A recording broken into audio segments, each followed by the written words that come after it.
इसे हम लोग माइटोकॉन्ड्रिया रिप्लेसमेंट थेरेपी के नाम से भी जानते हैं। अब इस थेरेपी में होता क्या है? मैंने कहा कि एक है फादर, एक है मदर। इस बच्चे में 3 लोग इन्वॉल्व होगा। एक होगा फादर, एक होगा मदर, एक होगी और फीमेल, एक और फीमेल इन्वॉल्व होगी। फादर से आएगा स्पर्म आएगा, मदर से आया एक सेल आया। फादर का स्पर्म और मदर का एग क्या हुआ? दोनों फ्यूज हुआ। इस फ्यूजन को कहते हैं फर्टिलाइजेशन, निषेचन। इसे कहते हैं निषेचन। निषेचन के कारण क्या बनेगा? यहाँ पे बना जाइगोट। इस जाइगोट में फादर का न्यूक्लियस और मदर का पूरा एक सेल शामिल है।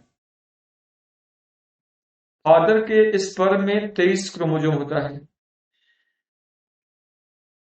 मदर के एग में भी 23 क्रोमोसोम है। और ये जो जाइगोट जो यहाँ पे बना है, इस जाइगोट में क्या होगा? अब आगे टोटल क्रोमोसोम कितना हो गया? 46 क्रोमोसोम हो गया। ये जाइगोट आगे क्या होगा? डिवाइड करेगा 1 से 2 में, फिर ये डिवाइड करेगा 2 से 4 में, फिर ये डिवाइड करेगा 4 से 8 में, और इसी मदर के गर्भाशय में 8 सेल स्टेट में क्या होगा? ये जो ब्लास्टोमियर का जो मास है पूरा, ये इम्प्लांट हो जाएगा, मतलब भ्रूण का प्रत्यारोपण हो जाएगा। और 9 मंथ के बाद यहाँ पे आफ्टर 9 मंथ जो 9 मंथ के बाद एक बच्चे का यहाँ पे जन्म होगा। ये एक बच्चे का जन्म हुआ, एक बच्चे का जन्म हुआ। अब इसमें इस फीमेल का क्या क्या रोल है? तो प्रॉब्लम क्या है? ये जो मदर है, इस मदर का जो माइटोकॉन्ड्रिया है, माइटोकॉन्ड्रिया का डिफेक्टिव है। इस मदर का माइटोकॉन्ड्रिया का डिफेक्टिव है। डिफेक्टिव माइटोकॉन्ड्रिया के कारण बच्चे में एक सिंड्रोम हो जाता है, उसका नाम क्या है? League syndrome. एक रोग है ये, इसका नाम है लीग सिंड्रोम।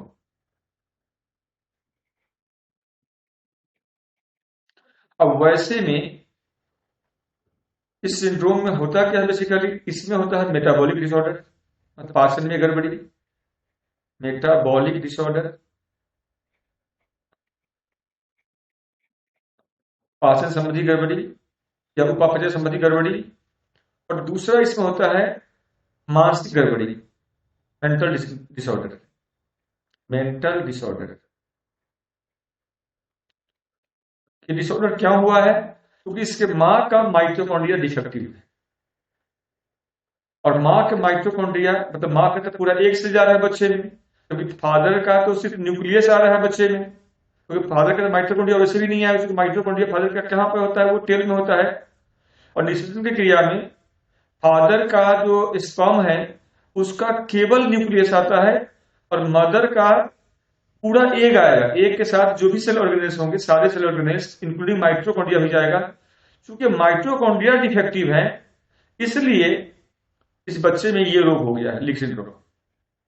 अब इस बच्चे के रोग को ठीक करने के लिए क्या जरूरी है? कि माइटोकॉन्ड्रिया को बदल देंगे तो बच्चा ठीक हो जाएगा। तो माइटोकॉन्ड्रिया लाए कहां से? सवाल ये है। लाने का हमारे पास एक उपाय है, और उपाय क्या है? कि दूसरे किसी फीमेल से एक सेल लेंगे, और उसमें उस फीमेल का जिसका माइटोकॉन्ड्रिया अच्छा हो, इसका माइटोकॉन्ड्रिया अच्छा है, और इस फीमेल में अदर यहाँ पे एक भी है, इस फीमेल के एक को क्या करेंगे? पहले बाहर निकाल लेंगे। इस फीमेल के एक को बाहर निकाल लिया, केवल माइटोकॉन्ड्रिया को यहाँ छोड़ दी। एक को तो हमने बाहर निकाल लिया, और माइटोकॉन्ड्रिया को हमने यहाँ पे छोड़ दिया, माइटोकॉन्ड्रिया को हमने छोड़ दिया। अब इसमें हम क्या करेंगे? आगे बढ़ेंगे। अब हमारे पास 2 तरीके हैं। एक है, या तो हम इस एग में से, इस ये जो एग है, एक से इसमें से माइटोकॉन्ड्रिया को निकाल करके और यहां पे हम रिप्लेस कर दें, इसमें डाल दें और रिप्लेस कर दें। एक तरीका ये है, इसमें डाल देंगे, जो डिफेक्टिव वाला है उसको छोड़ भी देंगे, सही वाला इसको डाल देंगे, सही वाला काम करना शुरू करेगा। और बच्चे जो होगा फिर इसी प्रक्रिया से जाएगा और बच्चे ये जो बनेगा उस बच्चे में ये रोग नहीं होगा। दूसरा प्रतिक्रिया क्या है, तो इस न्यूक्लियस को यहाँ पे जो न्यूक्लियस है जो दिख रहा होगा इस एग में, ये तो जाइगोट है वास्तव में। क्या ये तो जाइगोट है। ये इस जाइगोट के न्यूक्लियस को ही निकाल के क्यों नहीं लिया और इसके न्यूक्लियस को ला करके और इस एग में डाल दें जिसमें माइटोकॉन्ड्रिया सही वाला है, इसको इसमें डालेंगे। हमने अब क्या किया, पहली वाली जो मदर है उसके न्यूक्लियस जो था फर्टिलाइज जो ये न्यूक्लियस है उसको हम यहाँ पे लिया और इसमें 46 क्रोमोजोम होगा और इससे माइटोकॉन्ड्रिया भी फ्रेश वाला आ गया। और अभी इस एक सेल को हम फिर से इस प्रोसेस में ले जाएं और यहां से 2 सेल, ठीक है, 2 सेल से 4 सेल या नीचे देख लो, इसे क्या करेंगे 2 सेल, फिर 2 से 4 सेल, फिर 4 सेल से 8 सेल, फिर 8 सेल से यहाँ पे 8 सेल का मास बन गया, फिर जिसे इम्प्लांट कर देंगे। अब जो बच्चे होगा वो बच्चा कोई रोग नहीं होगा, कोई लीक सिंड्रोम नहीं होगा। इस बच्चे में कोई रोग नहीं है, कोई लीक सिंड्रोम इसमें अब नहीं है। इस प्रकार से माइटोकॉन्ड्रिया रिप्लेसमेंट थेरेपी करते हैं। लेकिन अब इसमें इम्प्लांट किसमें करेंगे, इम्प्लांट जो करेंगे वो पहली माह में ही करेंगे, ऐसा नहीं कि दूसरी माह में इम्प्लांट करेंगे। क्योंकि ये लड़की है या कोई भी होगा, हम इसका केवल माइटोकॉन्ड्रिया लेंगे, दूसरी फीमेल का केवल माइटोकॉन्ड्रिया लेंगे, एग नहीं लेंगे। और चूंकि माइटोकॉन्ड्रिया में डीएनए होता है इसलिए ये फीमेल भी इसकी बायोलॉजिकल पेरेंट में आएगी, क्योंकि इसने भी अपना डीएनए दिया है। बेसिक माइटोकॉन्ड्रिया का डीएनए थोड़ा ही डीएनए क्यों नहीं दिया, लेकिन डीएनए तो इसने भी दिया है। डीएनए पहली वाली माँ का भी है, चूंकि पहली वाली माँ के एक सेल के न्यूक्लियस में डीएनए है, फादर के न्यूक्लियस में डीएनए है। फादर का तो डीएनए पूरा है, 23 क्रोमोसोम आया है, तो मतलब 23 क्रोमोसोम के अंदर जो डीएनए होगा सारा डीएनए आया। मदर के भी 23 क्रोमोसोम का जो डीएनए सब आया। इस वाली जो सेकंड मदर है इसके माइटोकॉन्ड्रिया का डीएनए आया है और इस प्रकार से जो बच्चे का निर्माण हुआ ये है तुम्हारा टुनटुन पार्ट 2। ये हो गया टुनटुन पार्ट 2।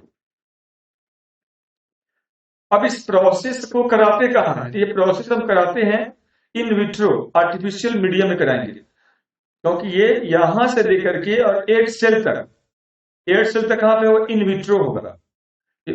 और उसके बाद इम्प्लांटेशन के टाइम पे जो पहली माँ होगी उसमें इम्प्लांट करेंगे, क्योंकि पहली माँ के यूट्रस में कोई गड़बड़ी नहीं है। गड़बड़ी सिर्फ उसके जो एग बनता है माँ के शरीर में उस एग में गड़बड़ी है। और उस एग में क्या गड़बड़ी है, तो माइटोकॉन्ड्रिया डिफेक्टिव है, उसे हमने अब सही माइटोकॉन्ड्रिया से रिप्लेस कर दिया है। इसलिए हम इसे माइटोकॉन्ड्रिया रिप्लेसमेंट थेरेपी भी कहते हैं। आई होप इतना क्लियर हो गया। कोई क्या समस्या हो सकता है, पर ये बताओ सब लोग, ये पूरा समझ गए ना तुम लोग, प्रोसेस समझ गए? Yes sir. ठीक है। दूसरा है इसके यूज क्या है, कोई पूछेगा तो क्या कहो भाई, बच्चा में आगे कोई रोग ना हो। तो अब ये तो 3 पेरेंट है, ठीक है, मतलब रोगी बच्चा रोगी पैदा ना हो उससे बचने के तरीके हैं। ऐसा नहीं कि हम ऐसे इस तरीके से बच्चे पैदा करेंगे, लेकिन ये टूल्स तो है ही।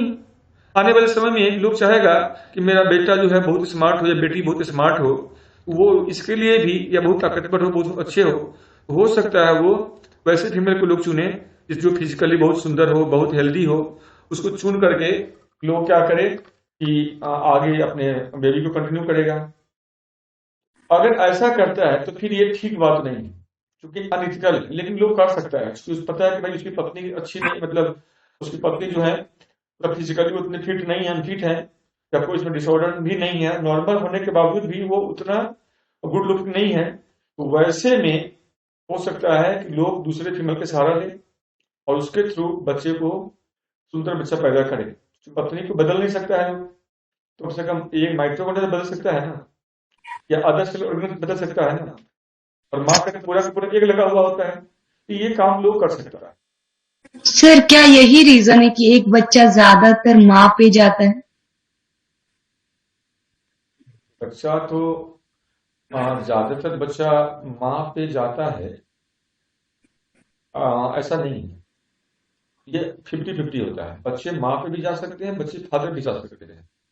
माँ का जो सब कुछ लगा हुआ है, ये हम मेल जो लोग बच्चे होते हैं वो माँ हम पर लोग जाते हैं, फीमेल होते हैं वो शायद फादर पे जाते हैं नहीं नहीं मोस्टली। कुछ नहीं, ऐसा कुछ नहीं है, 50-50 चांस है कि सर ऐसा नॉर्मली देखा भी गया है, कैसा मतलब देखा गया है।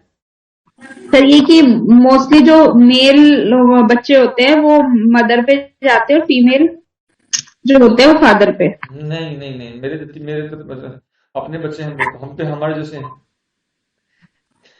तो ऐसा कुछ नहीं है, बच्चे फादर पे भी जाते हैं, बच्चे माँ पे भी जाती है, यस सर। ठीक है ना, कोई सर सर कंफ्यूजन, तो बच्चे में दोनों का गया हुआ है ना, तो एक पे जाने का कुछ चांस ही नहीं है।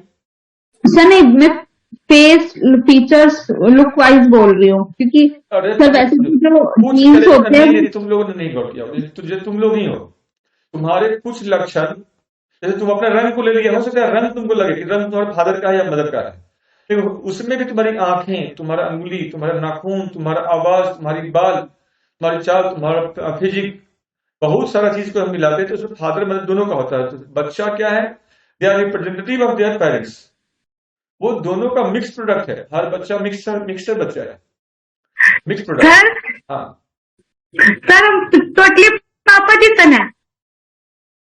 तो मैंने कहा मना, मैंने तो कहा ना, हो गई, ऐसा कुछ नहीं है, 50-50 की बात होती है कि कलर हो, कई लोग कलर से मान लेते हैं, लेकिन आंखें, नाक, कान, मुंह, ओठ, बातचीत, बैठने उठने के बहुत सारा चीज है, तो दोनों पे होते हैं। अब एक फादर का कंट्रीब्यूशन क्या है, फादर का सिर्फ न्यूक्लियस गया हुआ है, मदर का न्यूक्लियस से सब कुछ गया हुआ है, तो अदर जो कैरेक्टर है, जैसे खाने का पचना, दिमागी सोच, उस पर मदर प्रभावित करता है, मदर का जो माइटोकॉन्ड्रिया है उस पर प्रभाव पड़ता है। तुलनात्मक रूप से मदर का योगदान बच्चों में सभी दृष्टि से फादर से कई गुना ज्यादा होता है, क्योंकि मदर ने पूरा एग दिया है, मदर ने अपने पेट में रखा है, मदर ही जन्म के बाद उसे दूध अपना पिलाती है, ठीक है। तो मेरा मानना है कि फादर का तो कोई कंट्रीब्यूशन ही नहीं है बच्चे में, टेक्निकली कंट्रीब्यूशन क्या है, मदर का है, और सब कुछ है। तो कहते हैं खून का संबंध और दूध का संबंध तो वो भी माँ से ही जुड़ा हुआ है, तो बच्चा माँ के ही खून पी के बड़ा होता है, जन्म लेने के बाद माँ का ही दूध पीता है वो, फादर का कुछ नहीं होता, फादर का सिर्फ स्पर्म होता है, ठीक है। इसलिए भी और कुछ हो, सर स्पर्म के क्वालिटी में भी सवाल उठाया जाता है, मतलब ज्यादा जरूरी बिल्कुल है बिल्कुल स्पर्म। बिल्कुल बिल्कुल बिल्कुल, सेक्सुअल सिलेक्शन तो है ना, सेक्सुअल सिलेक्शन का मतलब हुआ, तुम देखी होगी नेचर में, इवन चाहे प्लांट ही क्यों ना हो, पौधे में भी फीमेल प्लांट होती है और मेल प्लांट होता है, वैसे ही पक्षियों में, जानवरों में देखते हो कि दो मेल को फाइट करना पड़ता है फीमेल को पाने के लिए, दो मेल, दो शेर लड़ता है, एक जीतता है, जो जीतता है उसको फीमेल मिलती है, तो कॉम्पिटिटिव वहां भी है, कंपटीशन है सभी, ठीक है, और कंपटीशन से ये साबित होता है, और फीमेल भी उसी को प्रेफर करती है जो मजबूत है, क्यों, तो फीमेल चाहती है कंपटीशन हो, कंपटीशन होगा तो तब चुनाव साथी कर पाएगी। ह्यूमन में क्या होगा, हम लोग पढ़े लिखे लोग, तो हम इसको मैटर नहीं करते, बल्कि अगर फादर का स्पर्म अगर कमजोर हुआ तो फिर बच्चे क्या होंगे, कमजोर होंगे, ये बात तय है, बहुत प्रभाव पड़ता है इसका। इसलिए हमेशा, और ये फीमेल के पास ये अधिकार है कि अपने जीवन साथी को चुनाव कर सकती है, और अब तो कोर्ट ने भी कह दिया है कि अगर कोई महिला शादीशुदा है और शादी के बाद भी अगर सेक्सुअली अपने हस्बैंड से सेटिस्फाइड नहीं है, तो वो किसी और से संबंध बना सकती है, ठीक है। एक तो ये आया कोर्ट का नया फैसला, दूसरा एक आया लिव इन रिलेशन में रह सकता है लोग, जो लड़के लड़कियां हैं शादी से पहले, और उसके बाद ये भी एक नया फैसला आ गया हुआ है। तो तमाम तरह के अब चीजें क्या है ना, साइंस के हिसाब से चीजों अब जा रहा है, और आने वाले समय में देख लेना, सेक्सुअल सिलेक्शन सभी जीव जंतुओं में रहा है और इंसान में भी रहा है, और आगे भी यही रहेगा। तो जो बच्चे हैं वो बेहतर हैं या तो ना है, बीमार नहीं है, रोगी नहीं है, कमजोर नहीं है, और ये कभी नहीं हटने वाला है, ठीक है। सर कानूनन रूप से तो एक्स्ट्रा मैरिटल अफेयर को न्याय मतलब क्या बोलते, परमिशन मिल चुका है, पर सामाजिक रूप से नहीं मिला है। मतलब मुझे लगता है कि पश्चिमी पश्चिमी सभ्यता मतलब कल्चर को अपनाया जा रहा है ज्यादातर। नहीं, उसको ऐसे नहीं कर सकते हो, उसको ऐसे कहो कि राइट टू लिव लाइफ, आदमी एक ही बार जन्म लेता है, कई दफा जोड़ा गलत बन जाता है, और अगर गलत जोड़ा बन गया है तो जीवन आप भर से दुखी रहता है। तुम्हें अंदाजा नहीं होगा जिन लोगों का जोड़ा गलत है, ठीक है, और बाद में वो एक दूसरे को मारे, काटे, क्राइम करे, मर्डर करे, रेप करे, या कोई तो इसलिए क्या है कि नहीं, एक तरफ कोर्ट तो ये भी लेके आया है ना कि अगर 18 साल के उम्र से ज्यादा पत्नी है, उसके साथ जो संबंध है बनता है, तो वो संबंध को बलात्कार नहीं माना जाएगा। मतलब पत्नी का इच्छा नहीं हो और पति का इच्छा हो, तो ठीक है, तो वैसे भी अगर संबंध बनाता है उसे हम बलात्कार नहीं मानेंगे, ठीक है। तो कल्चर बदला है, आजकल देखिए हर दुनिया को देख रहा है, दुनिया ग्लोबल हो गया हुआ, विचार बदलते रहते हैं और उस बंधन से नहीं छूट पाता है, या मन की इच्छा से नहीं कर पाता है कुछ चीजें, तो वो क्राइम करता है। क्राइम को कम करने के लिए ये सब व्यवस्थाएं अच्छा है, इसको गलत नहीं कर सकते हैं।